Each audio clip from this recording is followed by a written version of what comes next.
자, 이어서 3부 진행을 해보도록 하죠. 여러분들 이제 오늘 어제부터였었죠. 아이고 말이 이러네요. 자, 어제부터 저희가 유사남 경제 유튜버 유사남과 함께 미국 시장 개장 시황을 살펴보고 있습니다. 잠시 후 이제 내일 새벽 3시에는 미국의 FOMC 금리 결정이 있고요. 그리고 3시 반, 30분 후인 3시 반에는 파월 의장의 기자회견까지 예정이 되어 있습니다. 이 일정들 챙기시면서 오늘 시장 한번 보시면 될 것 같은데요. 자, 유사남 만나보겠습니다. 안녕하세요. 네, 안녕하십니까. 유산남입니다. 오늘도 여러분들과 네, 간단하게 안녕하세요. 기상시황을 일단 공유해볼까 이게 자, 여러분들 소리 다 들리시죠? 유사남님 안녕하세요. 네, 안녕하십니까. 아, 네네. 제 거가 이게 이어폰이 안 켜져 있었어요. 네. 자, 일단 첫 번째 소식 무엇부터 한번 볼까요? 일단 간단하게 오늘 스케줄 먼저 여러분들하고 간단하게 오버뷰하고 가도록 할 텐데요. 자, 일단 오늘 스케줄은 이미 나온 데이터인 ADP 비농업 고용지수를 제외하고는 서비스 구매관리자 지수나 서비스 지수와 굉장히 관련된 데이터들이 많이 나오는데요. 이것은 사실 파월이 2시에 발표하는 금리 결정이나 이제 미국 시간 기준으로 2시 반에 발표하는 기자회견 전에 나오는 고용 관련한 데이터로서요. 특히 파월이 여태까지 지금 인플레이션을 견인하고 있는 거는 서비스 쪽의 임금 상승이라고 하는 만큼 사실 좀 많은 분들이 집중하고 봐야 될 지표라고 생각을 하고요. 사실 ADP 비농업 고용 지수는 이미 데이터가 나왔습니다. 사실 앵커님께서는 보셨나요? 아, 그거 제대로 확인을 못했어요. 한번 브리핑 한번 해주시겠어요? 사실 어마어마하게 높은 수치가 나왔습니다. 사실 저는 이렇게 높은 수치가 어, 나올 줄 몰랐는데 예상치의 2배가 되는 인원 가까이가 상승하는 모습이 나와주면서 고용이 생각보다 호황이라는 점을 4월 달에 발표를 했습니다. 사실 어저께 나온 졸트 직장 창출 데이터와는 조금 대조되는 면이 있는데요. 일단 요거에 대한 데이터를 그냥 대놓고 말씀드리면 제일 좋게 나왔습니다. 이렇게 사실 원래 비농업 고용 지수가 높아가지고 예전에 주가가 폭락했던 지점이 있었잖아요. 네네. 근데 요번에 나온 이 데이터는 이제 짭비농이라고는 보통 얘기하는데요. 이제 노동부에서 발표하는 비농 데이터가 아닌 원래는 이게는 ADP라는 이제 사기업이 발표하는 데이터라서 사기업들 위주로 조사를 하는 데이터예요. 근데 이 데이터가 예상치보다 잘 나왔음에도 불구하고 일단 주식시장이 흔들림이 없는 모습이 보이는데 사실 그 이유로는 원래 이 내부 데이터를 보면은 여러 섹터들에서 고용이 상승하기는 했지만 제일 중요한 데이터는 사실상 우리가 보는 건 임금 상승에 관한 지표 아닙니까? 네네. 근데 그 임금 상승에 대한 지표가 전달과 전전달에 비해서 아주 급격하게 꺾였다는 데이터가 같이 발표됨에 따라서 생각보다는 시장에서는 좋게 받아들이는 것 같고요. 제가 생각해도 사실상 경기 침체 우려가 있는 상황에서 고용은 강화되고 임금 상승이 줄어들었다는 것은 사실상 제가 봤을 때는 가장 좋은 데이터가 나오지 않았나라고 개인적으로는 생각을 하고 있습니다. 그러네요. 그러니까 고용은 굉장히 활발해요. 사실 고용 자체가 없어지는 걸 연준이 그렇게 바라는 건 아니잖아요. 물론 실업률이 높아져야 한다는 거는 모두 다 알고 있습니다만 어쨌든 근데 고용은 계속 되는데 이런 가운데 임금이 안 올라. 야, 이 어찌 좋을 수 있느냐. 이런 생각을 연준이 갖게 할 만한 ADP 민간 고용 지표인 것 같아요. 사실 원래는 우리가 ADP 민간 고용 지표가 금요일에 발표하게 될 논판 페이롤 비농업 고용 이것을 좀 선행한다고 해서 우리가 많이 봤었는데 최근에는 이 연관성이 좀 많이 떨어졌죠. 그 어때요? 데이터가 거의 연관성이 없다시피 데이터가 발표가 됐는데요. ADP 비농업 데이터는 보통은 원래 프라이빗 섹터, 원래는 이제 개인 회사들, 이제 공적인 회사들이 아닌 회사들만 다루기도 하고요. 중요한 부분은 이 ADP라는 회사 자체는 사실 대형 회사들 위주로 S&P 500 관련한 회사로 위주로 쓰는 데이터들이다 보니까 소형 회사들이나 아주 작은 뭐 마켓이나 아니면 작은 회사들 혹은 공기업들을 포함하지 않은 데이터다 보니까 사실 모든 큰 그림을 보기 위해서는 노동부에서 발표하는 데이터를 보는 게 맞기는 합니다. 네, 알겠습니다. 이제 우리가 그 비농업 고용이 이제 금요일에 발표될 텐데 그거 앞서서 이제 고용 시장 어떤지 미리 한번 엿보자라는 취지에서 ADP가 발표되는 걸 좀 보는 건데 이번 ADP는 고용은 늘어나는데 어쨌든 임금은 많이 안 늘어났다. 그래서 되게 좋아 보인다는 이야기를 해주셨고요. 자, 다음으로는 이제 FOMC 한번 봐야 되겠죠. FOMC 어떻게 보세요? 일단은 저는 FOMC에 관련해서 지금 현재 연준 위원들의 포지션 위주로 일단 먼저 준비를 해봤는데요. 지금 다들 아시는 이제 블라드 총재 같은 경우는요, 일단 금리 인상을 계속해서 굳혀 가야 된다. 5.5%에서 5.75%로 인상을 해야 된다고 얘기를 하면서 중요한 부분은 사실 저는 가이던스에 관한 부분이라고 생각을 하는데 가이던스를 아예 주지 말아야 된다라고 얘기를 하면서 매파적으로 얘기를 하는 면에 반면에 이제 구울수비 총재 같은 경우는 이제 앞으로 부의장으로 지목되는 인물 아닙니까? 근데 이 구울수비 총재 같은 경우는 은행권 위기가 이제 평가가 끝나기 전까지는 금리 인상을 자제해야 된다. 이제 우리의 금리 인상 사이클이 끝에 도달했다라는 식으로 얘기를 했었는데 하필이면 이런 인터뷰 이후에 이제 많은 연준 위원들이 블랙아웃 기간이라고 얘기하는 말을 할 수도 없는 기간에 이제 FRC라는 은행이 이제 망하기도 했기 때문에 아마 계속해서 비둘기적인 면모를 이어가지 않을까 생각을 하고요. 이제 패트릭 하커 필라델피아 연은 총재 같은 경우도 지금 현재는 일단은 사실 연준이 금리 인상을 하면 효과가 바로 나타나는 게 아니라 사실 원래 좀 딜레이가 돼서 나타나는 경우가 굉장히 많은데 하커 총재 같은 경우는 그런 부분들을 염려를 해서 앞으로 조금 더 봐야 된다라고 얘기를 했고 존 윌리엄스 총재 같은 경우는 추가 금리 인상을 해야 된다고 얘기를 했고 이제 로레타 메스터 총재와 닐 카시카리 연은 총재 같은 경우는 중립에 가까운 포지션을 보여주면서 사실 연준이 어떤 식으로 갈지가 가장 굉장히 혼란스러운 방식으로 반반 정도로 딱 나뉘었다라고 보는 게 맞는 것 같습니다. 지금 현재 포지션이 밝혀진 연준 위원들 사이에서는 중립 2명, 그리고 뭐 매파 2명, 한 비둘기 2명으로 밝혀진 것으로 보는 게 맞지 않을까 싶어요. 그리고 그런데 그다음 네네. 그 로레타 메스터 총재와 닐 카시카리는 상당히 매파적인 기조를 지금까지 보여왔었잖아요. 맞습니다. 그런데 사실 이번에 이렇게 그래서 바뀌었다는 거는 좀 긍정적으로 보일 수도 있겠네요.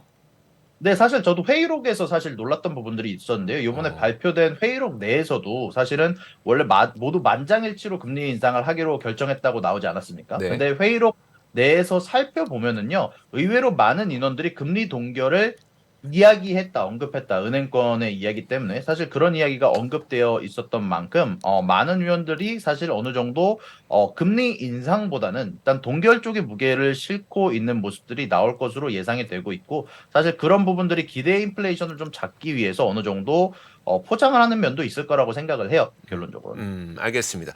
자, 오늘 안 그래도 좀 뜨거웠던 뉴스가 월스트리트저널의 닉 티미라우스 기자가 또 그 기사를 하나 썼고 이 내용들이 또 시장에 굉장히 많이 언급이 되더라고요. 어떤 내용이 있었을까요?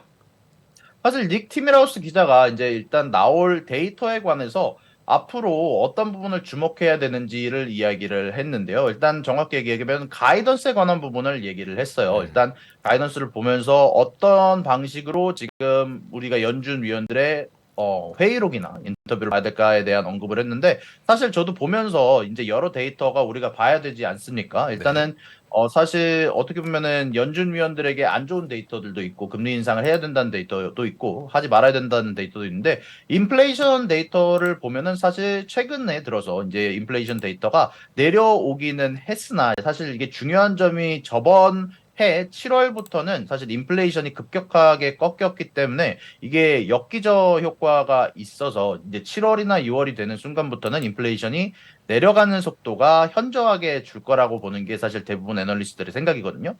그리고 그럼에도 불구하고 사실 많이 염려되는 부분들이 있지 않습니까? 사실 아까 말씀 주시기도 했지만 상업용 부동산이나 이제 공실률이 오피스용 부동산의 공실률이 어마어마하게 늘어나고 있습니다. 지금 뉴욕 쪽만 해도 약 17%에 달하는 공실률이 있기도 하고요. 반대로 주거용 부동산은 근데 또 재미나게 일이 흘러가고 있어요. 사실 저번에 발표된 케이스 실러 주택 지수에서는 7개월 만에 주택 가격이 올라가는 결과가 나왔습니다. 실제로 코어 인플레이션도 아직 꺾이지는 않았고요. 0.4%라는 높은 수치를 어, 보여주고 있는데 이제 이런 가운데 안에서 사실 인플레이션을 잡아야 되는 연준의 임무와 동시에 금융권의 신뢰성을 지켜야 되는 이제 더 이상 은행의 아마 폭주를 막아야 되는 결과를 내놔야 되는데 최근에 블랙아웃 기간에 또 FRC라는 거대 은행, 사실 어떻게 보면은 망한 은행 중 두 번째 사이즈로 불릴 만큼 커다란 은행이 하나를 망하기도 했고요. 지금 패시픽 웨스턴이나 웨스턴 얼라이언스는 계속해서 거래 중지가 걸릴 정도로 계속해서 커다란 마이너스를 맞고 있는 상황이라서 사실 아마 연준 입장에서는 골치가 아플 겁니다. 그래서 어떻게 보면은 연준 위원 내에서도 이 의견이 굉장히 분분하기도 하고요. 사실 제가 봤을 때 가장 중요한 부분은 결국 중지에 대한 가이던스를 주느냐 안 주느냐, 그리고 금융과 상업용 부동산에 대한 언급을 어떻게 하느냐, 그리고 마지막으로는 연착륙 혹은 경기 침체에 대해서 어떻게 언급을 하느냐라는 게 사실 좀 중요한 부분인데, 좀 저는 재미나게 보고 있는 부분이 저번 성명서부터 사실 지속적인 인상이란 단어를 뺐습니다. 사실 이미 아, 연준은 어느 정도 동결에 대한 언급을 할 생각을 하고 있는 것으로 보여요. 그러다 보니까 사실 이번에 성명서가 발표가 될 때 제 개인적인 생각에는 꼭 일시중지라는 표현을 쓰지는 않아도, 사실 예전에 2006년에 이런 부분들에 대해서 똑같은 현상이 있었는데 2006년에 금리 인상을 발표를 할 때 반드시 우리가 금리 인상을 할 필요는 없다라고 발표를 한 적이 있었기 때문에, 음, 예전에 예를 삼아서 아마 언급에 대해서 금리 인상의 힌트 정도는 남겨놓지만 음, 반드시 할 필요는 없다를 통해서 동결에 가까운 신호를 내보낼 수도 있다고 생각을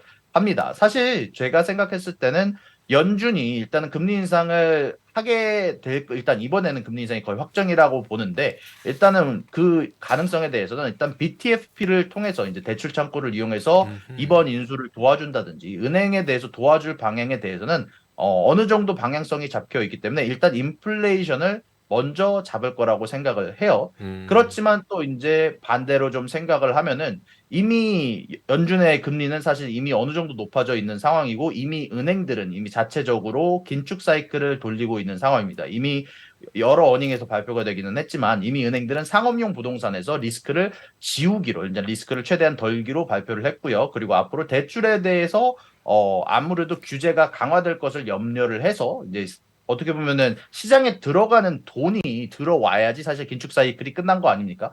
계속해서 만약에 대출이 막혀 있고 금리가 높아져 간다면, 대출이 잘 나오지 않는다면 결론적으로는 M2가 결국 시장 내에서 돌아다니는 유동성이 줄어드는 거기 때문에, 지금 은행들이 자체적으로 대출을 줄여가는 상황에서는 연준이 굳이 앞으로 계속해서 금리 인상을 하지 않더라도 은행들에서 자체적으로 긴축을 진행할 가능성이 굉장히 높기 때문에 제가 생각했을 때는 사실 저는 이번을 금리 인상의 마지막 사이클이 아닐까라고 개인적으로 생각하고 있기는 합니다. 자, 그런데 이제 그 연준에서 사실 가이던스를 폐기를 했잖아요. 이제 더 이상 가이던스 안 주겠다. 물론 다시 생길 수도 있겠습니다만 여기서 말하는 가이던스라고 하는 건 그냥 연준이 제시해 주는 걸 말씀하시는 걸까요? 아니면 그 파월 의장의 말을 통해서 아니면 기자회견을 통해서 우리가 찾아봐야 된다는 이야기일까요? 이제 여러 가지로 봤을 때 사실 어느 정도 힌트에 대한 언급이라고 볼 수 있어요. 사실 직접적인 가이던스를 주는 건 여태까지 파월이 했던 음, 부분이나 사실 디플레이션을 위해서 직접적으로 주지는 않을 것 같고요. 음, 결론적으로는 투명한 의사소통을 하기 위해서 최근에 사실 파월 의장이 이번에 사실 통화를 통해서 사실 그 젤렌스키 행세를 했던 분하고 어떤 사건이 있지 않았습니까? 이제 거기에서도 발표된 것처럼 사실 완벽하게 결정된 내용이 없을 거기 때문에 개인적으로는 최대한 모호하게 진행을 하되, 제가 봤을 때는 동결에 대한 힌트나 일단은 어느 정도 질문을 통해서 연준이 어떤 생각을 하는지 정도는 이끌어낼 수 있을 거라고 생각을 하거든요. 이제 음, 그런 가운데 안에서 상업용 부동산, 오피스용 부동산에 대한 언급에 관해서 만약에 연준이 거기에서 지금 우리가 오피스용 부동산이 위험하다라는 언급을 한다든지, 음. 아니면은 지금 당장 경기 침체에 관한 언급이 사실 저번 회의록부터 나오기 시작을 했었는데, 일단 그런 부분들이 나오게 된다면, 혹은 한 번 더 금리 인상을 하겠다는 신호가 어느 정도 파월의 뭐 행동에서 혹은 언어에서 발표가 된다면, 만약에 저는 개인적으로는 시장에서는 일단 시나리오를 세운다면 네네. 은행 쪽에서는 특히 추가적인 하락이 나올 거라고 생각을 하고 있고요. 또한 아, 만약에 이렇게 될 경우 채권 금리가 상승하게 될 거고, 상업용 부동산이나 아마 은행 문제가 더 크게 도드라질 가능성을 고민을 해봐야 될 거라고 생각을 하고 있습니다. 금리가 더 오를 거라고 생각하신다고요? 채권 아, 아니, 금리가? 아니, 아니. 만약에 금리가 예, 오르게 예. 된다면, 그런 힌트가 나오게 된다면.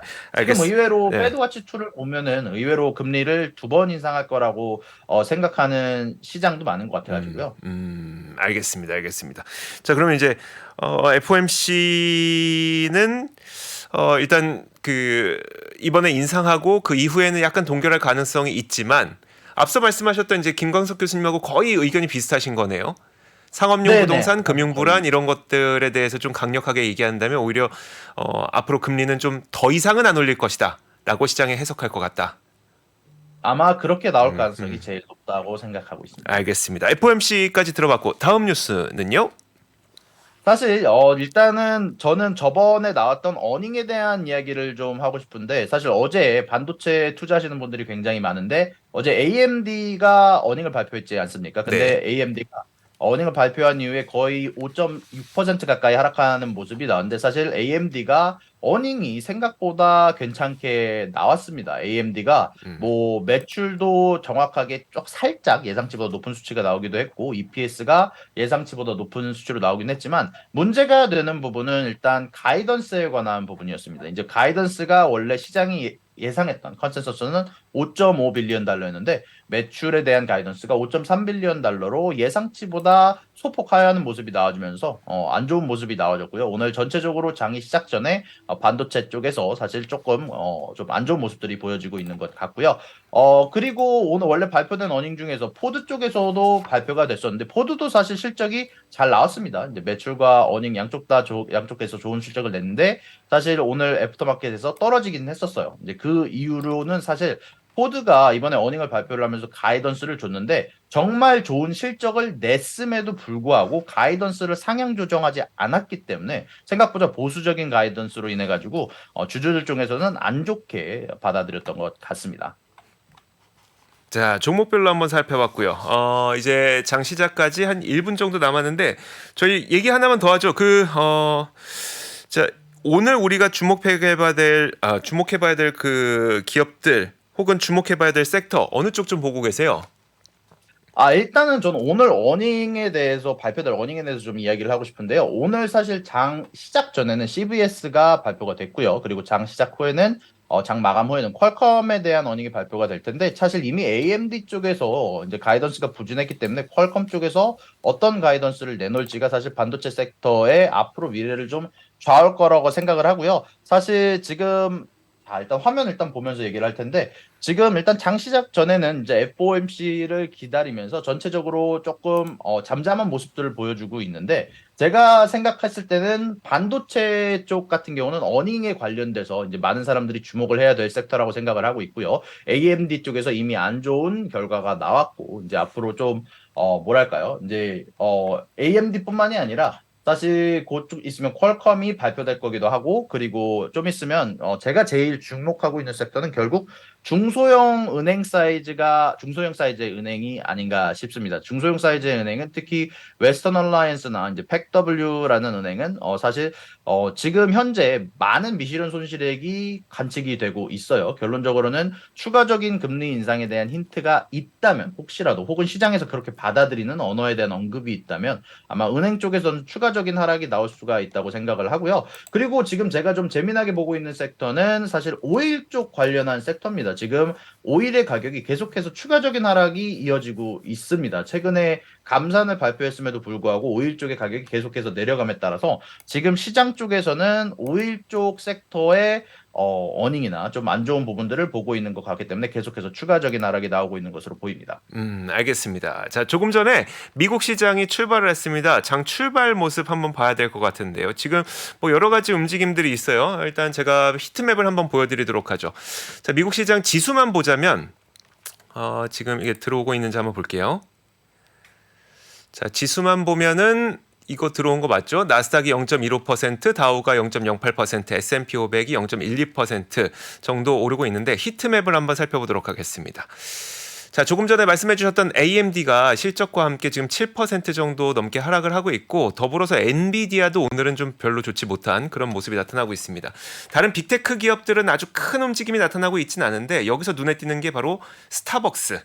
이 스타벅스가 실적을 발표했었는데 중국의 동일 점포 매출이 좀 감소를 했죠. 중국 뭐 요즘에 리오프닝 한다고 좋다고 하는데 오히려 중국의 동일 점포 매출이 줄어든다고 하니까 이건 뭐 문제 있는 거 아니야? 라고 하면서 스타벅스 지금 하락하고 있는 상태고요.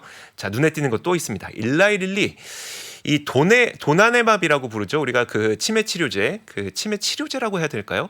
지금 치매 치료제 이게 이번에 나온 결과를 보니까 치매를 지연시키는 효과가 거의 한 30% 정도 있었다는 소식이 있었어요. 덕분에 치매 치료제 이 기대감으로 오늘은 3% 정도 오르고 있고, 근데 릴라이릴리는 또 비만 치료제도 지금 한 가지 모멘텀으로 작용하고 있잖아요. 그러다 보니까 릴라이릴리 지금 굉장히 높게 올라가고 있습니다. 52주 신고가 릴라이릴리가 계속해서 지금 진행을 하고 있습니다. 자, 그리고 또 보이는 게 에스티로더가 저도 이제 그 댓글창에 나왔길래 에스티로더 급락하고 있다고 해서 좀 보여드리는 건데, 사실 에스티로더는 무슨 일이 있는지 모르겠거든요. 유선남님, 혹시 에스티로더에 무슨 일이 있는지 설명이 가능할까요? 일단 ST로더 같은 경우는 일단 어닝을 발표를 했는데요. 어닝이 미스가 나온 것으로 제가 이야기를 알고 있습니다. 이제 원래는 컨센서스에 관해서 이제 EPS가 약 0.49로 잡혀 있었는데, 이번에 나온 어닝이 0.47로 잡히면서 어닝에서 미스를 하면서 지금 현재 안 좋은 모습을 장에서 보여주고 있는 것으로 보입니다. 네, 알겠습니다. 자, 그리고 오늘 또 올라가는 종목들이 앨범알 같은 지금 리튬 기업들은 또 올라가고 있어요. 볼까요? 앨범알. 자, 지금 한번 보여주시면, 어우, 이거 보세요. 앨범알 올라가고 있습니다. 좀 특이하죠? 오늘 나왔던 뉴스가 리튬 가격도 크게 하락했다고 했는데, 오히려 앨범알과 그리고 SQM, 그리고 피드몬드 리튬, 이런 그 리튬 관련 기업들은 또 올라가고 있습니다. 이런 움직임들도 포착이 되고 있으니까 참고하시면 좋을 것 같고요. 자, 오늘 유선남님 혹시 추가로 해주고 싶으신 말씀 있으실까요? 일단 사실 제가 생각했던 부분 중에서 아직 오늘 다루지 않은 부분들이 있기는 한데, 네. 지금 사실 전체적으로 블록화라고 하죠. 이제 경제 국가들의 블록화가 계속해서 진행 중인 것으로 보이는데, 이제 중국 같은 경우는 최근 타이완 쪽에다가 이제 드론을 보내기도 하고, 사실 오늘자 뉴스로 최근에 이제 푸틴 대통령이 드론에 의해서 공습을 받을 뻔했다라는 뉴스가 있기도 했고요. 사실 그러다 보니까 지금 뭐 러시아나 중국이나 특히 최근에 이제 브릭스에 이제 5개 이제 중동 국가라고 하죠. 이제 오일을 생산하는 국가들이 조인을 한다는 뉴스가 있는 만큼 사실 US 달러가 최근에 계속해서 내려가는 모습들이 보여주고 있기도 하고요. 특히 엔화 같은 경우는 아직 뭐 YCC 완화를 발표를 하지도 않았음에도 불구하고 엔화 같은 경우는 계속해서 고공행진을 진행을 하고 있기도 하는 부분이 있는데, 그런 만큼 지금 전 세계적으로 미국 주식에 투자를 하고 계시다면 달러에 관한 부분도 신경을 신경을 꼭 써야 하는 이유가, 결국에는 주식이 오르더라도 달러 가치가 내려가게 되면 여러분들이 얻는 수익률에 큰 문제가 생길 수 있기 때문에 이런 부분들도 여러분들이 감안을 해서 투자하시면 좋은 결과 얻으실 수 있을 것 같습니다. 네, 알겠습니다.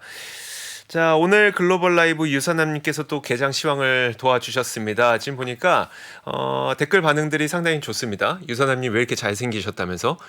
아니 도대체 개인 유튜버로는 도대체 어떤 모습을 하고 나오시길래? 말씀드렸지만 이제 주호 앵커님 옆에 서 있으려면 저도 나름 꾸미고 나와야 되지 아유, 않겠습니까? 그런 말씀하지 그리고 마세요. 예. 그리고 많은 분들이 제 채널에서 이제 놀러 오셔서 이제 제가 저를 놀리는 것들을 너무 많이 좋아해 주셔가지고, 네. 그래서 와주셔서 이제 또 많은 도움 주시는 것 같습니다. 알겠습니다. 제가 오늘도 보니까 유선남님께서 거의 새벽 3시인가 4시인가에 일어나셔서 이 모든 자료들을 준비를 해주셨습니다. 여러분들 유선남님 그 매일매일 지금 저희 개장 시황을 도와주고 계시는데 정말 많은 노력하고 있으니까요. 많은 사랑 부탁드리도록 하겠고, 오늘 이야기는 여기까지 하도록 하겠습니다. 오늘도 말씀 고맙습니다. 잘 부탁드립니다. 감사합니다. 자, 이제 글로벌 라이브도 여기까지 하도록 하겠습니다. 오늘도 여러분들 좋은 밤 보내시고 저희는 내일 같은 시간에 찾아오도록 할게요. 여러분 하루만 더 있으면 또다시 휴일이 찾아옵니다. 힘내시고요. 저희는 내일 오겠습니다. 고맙습니다. 복잡하고 어렵게 느껴지는 재무제표와 용어들, 친절한 투자 멘토 사경인 마스터가 매주 새로운 콘텐츠로 알기 쉽게 설명해드립니다. 재무제표 분석과 포트폴리오 구성, 뭐 양대 재무제표라고 그러면 대차대조표랑 손익계산서가 있거든요. 매수 매도 방법, 이때 사는 게 좋겠네, 이렇게 사면 좋겠다. 근데 이렇게 살려면 뭘 해야 되냐면요, 나머지 3분의 1은 놔둬봅니다. 어디까지 가는지. 실전 투자 팁까지 알려드립니다. 오직 3프로 멤버십에서만 만나실 수 있습니다.